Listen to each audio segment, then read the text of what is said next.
On poursuit sur cette diapositive relative au champ d'application territorial de l'impôt sur les sociétés.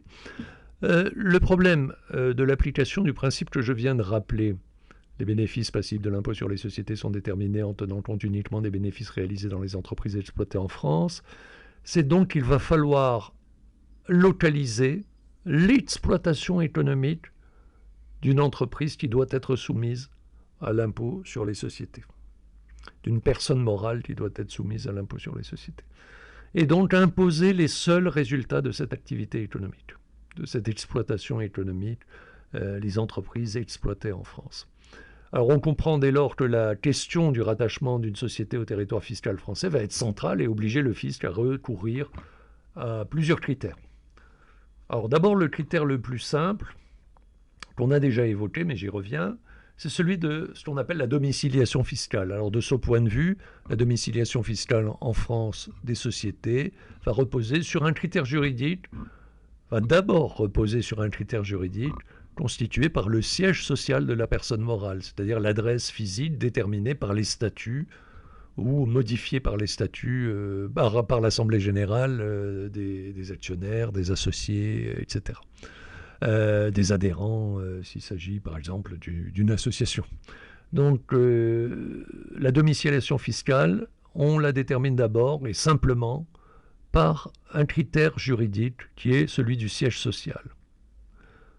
Ensuite, mais ensuite seulement, au cas où le critère juridique ne suffit pas à rattacher la société au territoire fiscal français, ou pose un petit problème. Par exemple, si le siège social est constitué d'une simple adresse postale en France ou à l'étranger, et que cette adresse postale ne correspond pas, d'après le fisc, à la localisation réelle de l'entreprise ou des activités en France. Donc là, on est bien dans l'entreprise exploitée en France ou les activités, tout simplement. Dans ce cas-là, l'administration fiscale, le fisc, va rechercher le siège réel de la personne morale, de l'entreprise. Alors ce siège réel va être caractérisé par des éléments tels que les lieux d'exploitation en France. Ça va être l'approche la plus simple. Ou la présence effective de personnel appartenant à l'entreprise, ou encore la présence d'organes de direction sur le territoire fiscal français. Lieu d'exploitation sur le territoire fiscal français, présence effective de personnel sur le territoire français, ou présence d'organes de direction sur le territoire français. D'une manière générale, ces critères sont alternatifs. C'est-à-dire qu'on ne va pas demander qu'il y ait tous les critères en même temps. Il suffit qu'on repère des lieux d'exploitation, par exemple. Imaginons, par exemple, qu'une entreprise étrangère, une société étrangère, ait une concession pour exploiter une carrière ou une mine sur le territoire fiscal français. Imaginons, par exemple, on parlait du plateau continental, qui est du territoire fiscal français.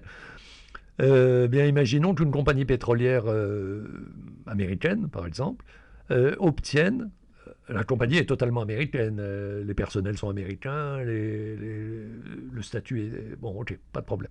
Elle obtient une autorisation, un permis d'exploitation d'hydrocarbures, comme on dit, donc en termes généraux, juridiques généraux, on appelle ça une concession, c'est-à-dire pour un certain temps, elle peut faire des recherches d'hydrocarbures, et si elle trouve des hydrocarbures, elle pourra avoir le permis d'exploiter donc les hydrocarbures.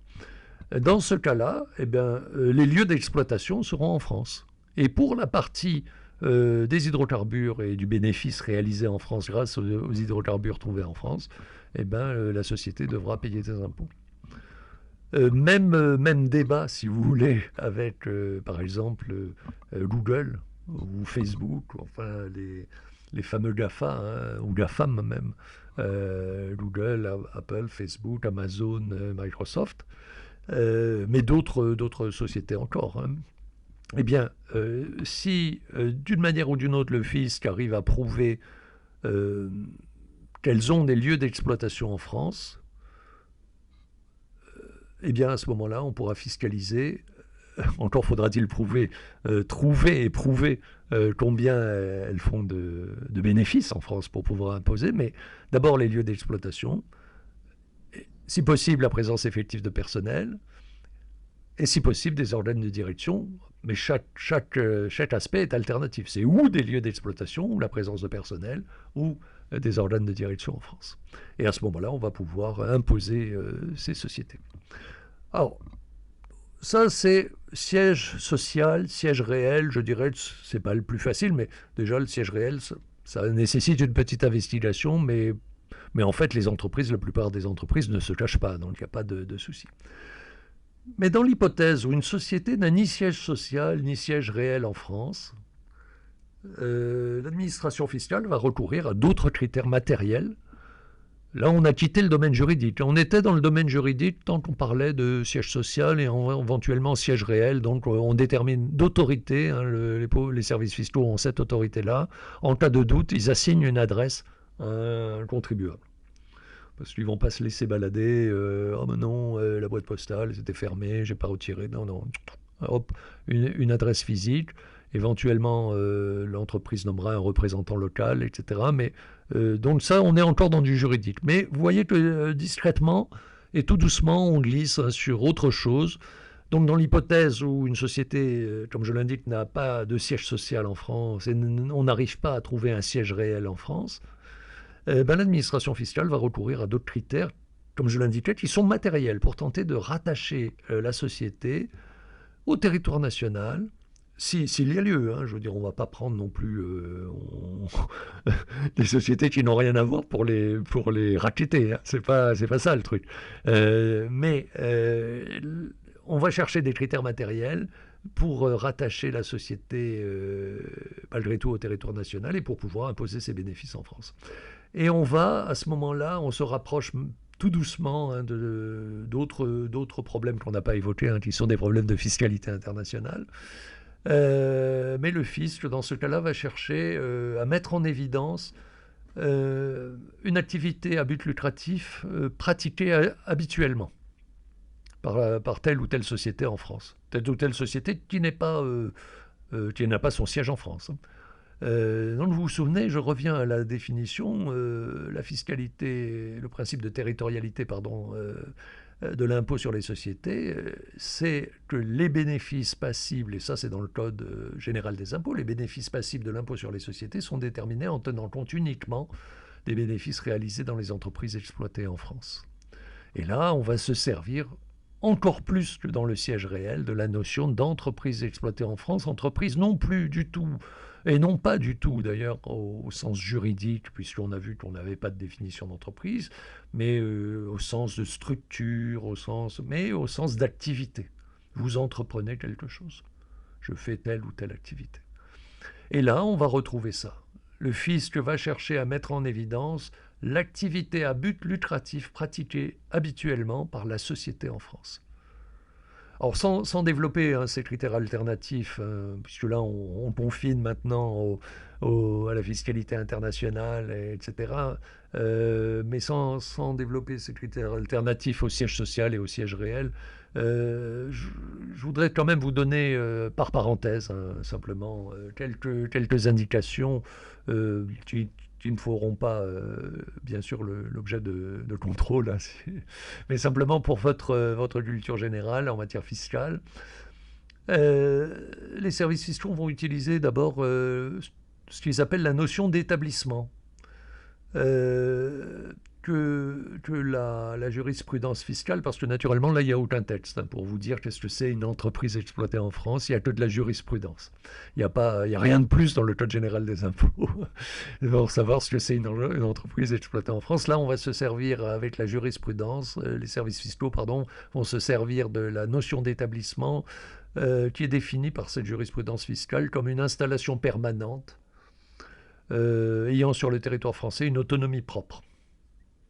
Alors une installation permanente, ça peut être des locaux, ça peut être du matériel d'exploitation, par exemple, je ne sais pas, imaginons qu'une entreprise qui qui met à disposition, loue du matériel agricole, déplace du matériel, elle est implantée, imaginons, en Allemagne, et elle déplace du matériel agricole en France pour faire des travaux en France. Donc cette activité, par exemple, soit de location à un fermier local sur le territoire français, soit même d'exploitation directe de terrains loués, par exemple, par cette entreprise allemande, ben, ça sera considéré comme une installation avec une certaine permanence. Et ça va très très loin parce que l'installation permanente peut également se concevoir dans certains cas d'un stand dans une foire ou d'un stand, pas dans une foire parce que les foires généralement sont temporaires, mais quelque chose d'installation assez légère. C'est quand même une installation au sens matériel du terme, il faut quelque chose. Ça ne peut pas être simplement des droits, c'est quelque chose de tangible. Et c'est quelque chose de permanent mais pas définitif, c'est-à-dire avec une certaine durée. Ayant donc sur le territoire, installation permanente, ayant donc sur le territoire français une autonomie propre, c'est-à-dire qu'il faut des gens qui travaillent, qui savent quoi faire, éventuellement des éléments, un échelon de direction pour dire bon, il faut faire les travaux comme ça, il faut faire comme ça, etc. On peut avoir ça, par exemple, je prends un exemple que j'ai côtoyé, une entreprise de travaux maritimes, une entreprise qui était des Pays-Bas, une entreprise hollandaise ou belge, je ne sais plus, était venue faire des travaux énormes de dragage dans un port français. Et donc cette entreprise avait du matériel, avait un plan de travail, avait du personnel, avait des éléments de direction, si vous voulez. Et donc là, ben, on était dans ce cas-là. L'entreprise avait son siège aux Pays-Bas ou en Belgique, je ne sais plus. Et voilà. Ça aurait pu être un établissement, je ne sais pas si ça l'était, mais ça aurait pu être un établissement au sens de la fiscalité. Donc vous voyez un peu l'idée. À défaut d'établissement, donc on poursuit. Et là, ça illustre bien aussi le fait que le fisc, l'administration fiscale, je crois que je l'ai évoqué en tout début, hein, me semble-t-il, au fond, quand on se posait la question, est-ce que la fiscalité c'est du droit ou pas? Oui, c'est du droit, ça utilise le droit, mais en fait, le but n'est pas un but juridique. Le but de la fiscalité, du Code général des impôts, de toutes les règles fiscales, de ce qu'on évoque, de la jurisprudence, etc., c'est de faire rentrer de l'argent. Ça, c'est le but ultime. Et pour faire rentrer de l'argent, quelquefois, ben, on va aller plus loin que le droit, en étant toujours, c'est pas des illégalités, mais vous vous rendez compte qu'à ce moment-là, de l'exposé, si vous voulez, on est parti d'une notion juridique qui s'appelle le siège social, qui est parfaitement encadré dans le code de commerce, dans la partie société, etc., droit des sociétés, et on arrive à quelque chose qui est une activité à but lucratif pratiquée habituellement par la société en France, une société en France, avec une installation permanente, ayant une autonomie propre. Et même s'il n'y a pas d'établissement dans d'installation permanente ayant une autonomie propre, eh ben, le fisc il va rechercher l'existence de représentants de la société sur le territoire français, qui n'appartiennent peut-être pas d'ailleurs à la société, qui sont des gens mandatés par la société, par exemple peut-être des avocats, peut-être des experts comptables, je ne sais pas. Donc on va rechercher pour savoir si il y a une activité de la société qui est relayée par des représentants qui peuvent être d'ailleurs français sur le territoire français. Et même si ça ne marche pas, donc vous voyez que là on est vraiment dans du pragmatisme et dans du fait et pas du droit, même si ça marche pas, je veux dire, à défaut de siège social, à défaut de siège réel, à défaut d'établissement, à défaut de représentants, eh ben le fisc va rechercher si la société réalise en France des opérations. Ça c'est une définition aussi de la jurisprudence fiscale. La société, est-ce qu'elle réalise en France, sous le territoire fiscal français, des opérations formant un cycle commercial complet, pouvant générer en France un bénéfice imposable au titre de l'impôt sur les sociétés. Donc vous voyez comment on a considérablement dérivé un cycle commercial complet pouvant générer en France un bénéfice imposable au titre de l'impôt sur les sociétés. Alors, par exemple, on a des exemples de fiscalisation. Par exemple, je reprends mon exemple frontière avec la Belgique. Enfin, c'est un autre exemple, mais c'est une réalité. Par exemple, une personne de nationalité belge ou une société implantée en Belgique va participer à des foires et expositions. Donc là, on n'est plus dans l'installation permanente, on est dans du provisoire, des foires, des marchés, éventuellement, périodiquement, pour vendre son matériel. Ça peut être n'importe quoi, ça peut être des fruits et légumes, ça peut être des couteaux, ça peut être...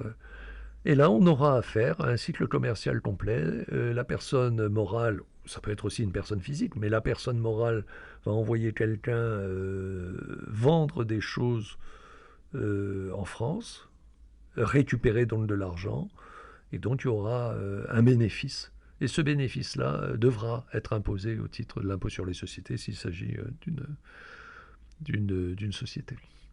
Donc vous voyez un peu l'idée, on a le même type d'exemple avec des entrepreneurs de nationalité chinoise venant faire des coupes de bois dans les forêts françaises. Avec tout leur matériel, ils viennent, ils repartent. Ben là aussi, ils ont acheté, ils ont travaillé le bois sur place, ils ont acheté, on achète les coupes de bois sur pied, hein, donc on achète le droit d'exploiter certains terrains, donc de couper le bois et puis de le ramener au pays, enfin en Chine. Et là aussi, il peut y avoir un cycle commercial complet. Donc vous voyez un peu l'idée, on va quand même très très loin, hein, si vous voulez. C'est un peu pour illustrer cet aspect-là, hein, des critères alternatifs. Cette activité à but lucratif pratiquée habituellement par une société en France, bah, ça peut aller quand même très très loin en termes d'interprétation juridique.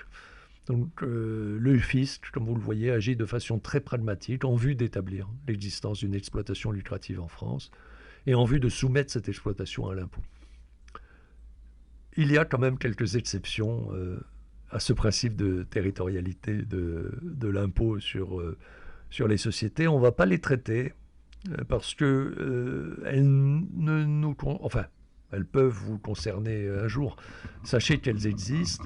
Je vais simplement citer pour mémoire quelques régimes fiscaux dont certains ont disparu d'ailleurs, mais des régimes fiscaux récents. Hein, ils sont intéressants pourquoi et pourquoi je les cite en fait non pas pour s'en resservir dans le cadre directement dans le cadre du cours, mais parce que ils illustrent un tout petit peu ce que j'ai appelé la formule magique de la fiscalité. Hein. Vous vous souvenez, impôt égal produit imposable moins charge déductible, le tout multiplié par taux d'imposition.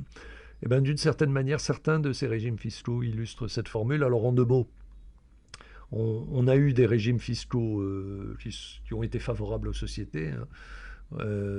Certains existent encore, ont été réformés, etc. Par exemple, un régime qui est celui de la consolidation des pertes subies par les petites et moyennes entreprises à l'étranger.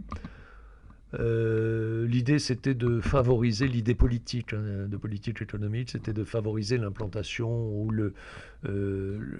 l'extension des PME françaises à l'étranger. Aller chercher des marchés, aller travailler à l'étranger, aller faire du business à l'étranger, ramener de l'argent. Alors pour simplifier, ce régime en fait permettait, il existe encore quelques aspects hein, qu'on retrouve, mais le régime ne fonctionne plus comme il fonctionnait à l'origine, mais à l'origine, il permettait de diminuer l'assiette des bénéfices imposables, donc on est bien dans notre sujet, en faisant passer en charge déductible les pertes subies par les filiales de ces PME à l'étranger. Donc on n'était plus dans la même personne morale, si vous voulez.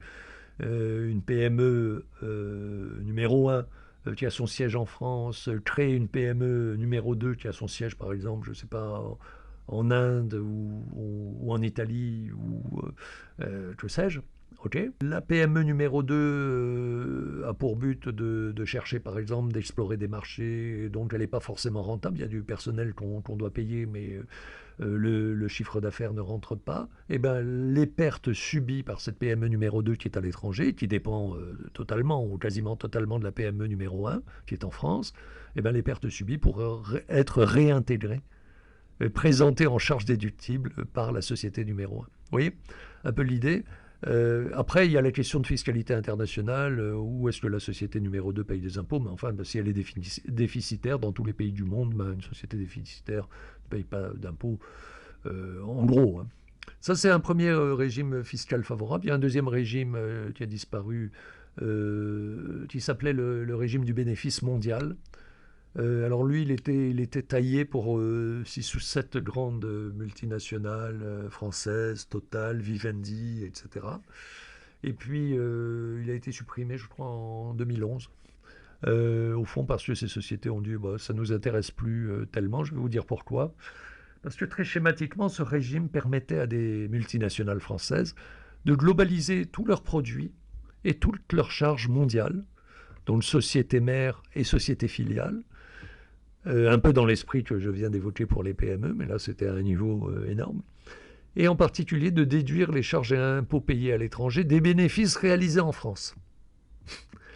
Et donc, ça a été très intéressant pendant quelques années, pas de problème. Okay.